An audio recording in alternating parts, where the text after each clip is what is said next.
This is Autoline Daily, the show dedicated to enthusiasts of the global automotive industry. Nissan continues to run into bad luck with its Ariya electric vehicle. Now the automaker has stopped taking orders in the U.S. because supply chain issues in Japan are disrupting production. Nissan's Chief Operating Officer, Ashwani Gupta, said the automaker would rather limit orders to what it can realistically deliver instead of continuing to take orders and make customers wait longer. It's not known how long it will keep orders for the Ariya closed, but it's scheduled to go on sale this fall in the U.S. Nissan had to delay the launch in Japan from March to May because of part shortages as well. EV startup Rivian has run into part shortages and other manufacturing issues trying to build its R1T pickup. So to help get everything back on track, Rivian is planning to reorganize by splitting its commercial business, which includes its Amazon delivery vans, from the retail side that includes the truck and the R1S SUV. As part of the shakeup, Rivian is replacing its Executive Vice President of Manufacturing Engineering with a former Magna International executive who will become Rivian's Chief Operations Officer. Issues have led to a more than 70% drop in Rivian stock this year, so it needed to shake things up to try and turn that around. Stellantis and Toyota are expanding a light commercial vehicle partnership in Europe. The two automakers signed a deal to have Stellantis supply Toyota with large commercial vans, including a battery electric version starting in 2024. It will mark Toyota's first entry into the large commercial vehicle segment in Europe.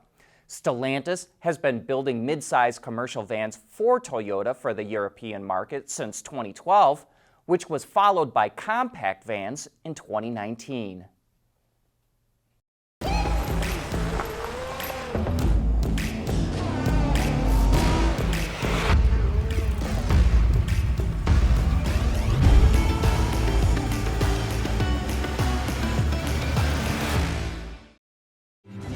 At Schaeffler, we pioneer motion. Electrifying mobility, manufacturing smarter, reducing CO2 emissions, making energy production clean. Schaeffler pioneers motion to advance how the world moves.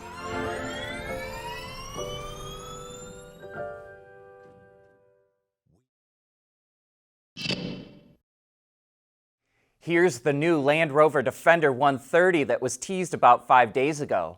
This is the extended model that has an additional 340 millimeters or over 13 inches added to the back end. This allows for 8 passengers in a 2-3-3 seating configuration and much more cargo space.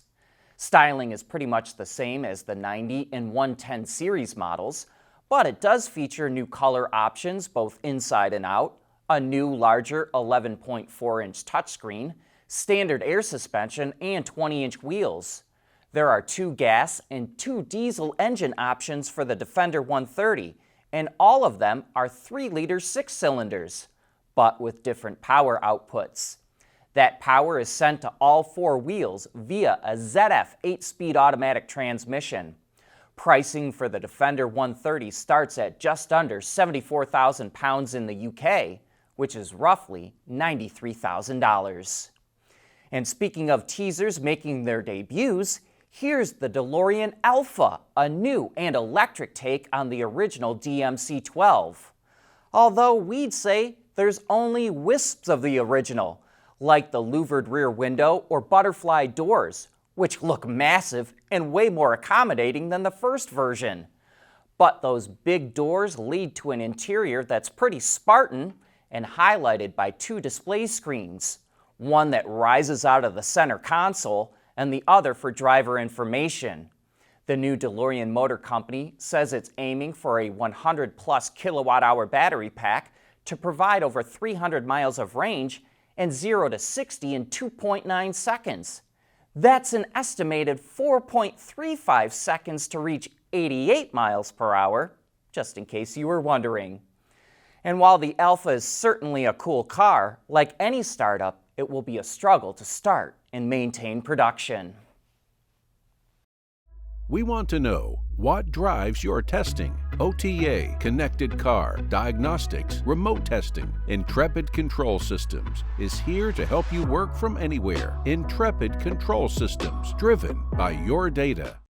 There are a few key reasons to start a business in Michigan. First of all, it's the talent. Second, Michigan is wired for winning. Third, the ecosystem here is really focused on supporting businesses in the market.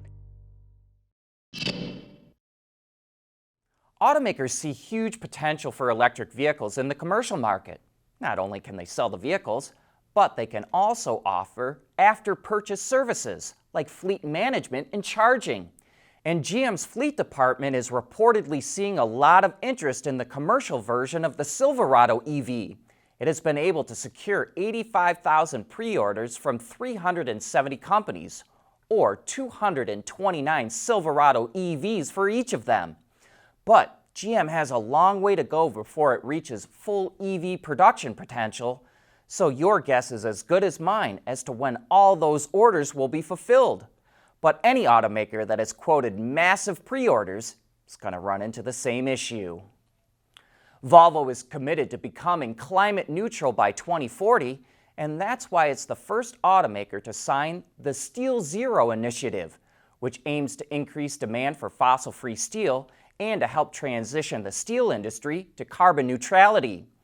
Volvo is committing to 50% of the steel it buys being fossil-free by 2030 and 100% by 2050. Steel production accounts for 7% of all greenhouse gas emissions globally, but in the auto industry, Volvo says steel production is responsible for 33% of all production-related emissions when manufacturing a vehicle.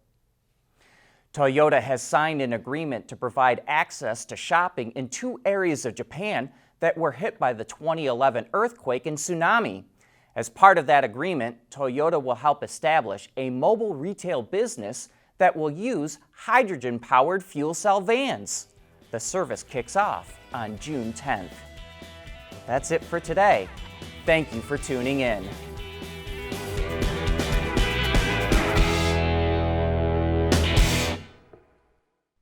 Autoline Daily is brought to you by Bridgestone, solutions for your journey. Intrepid Control Systems, over-the-air engineering, boost your game. Scheffler, we pioneer motion. And by the Michigan Economic Development Corporation.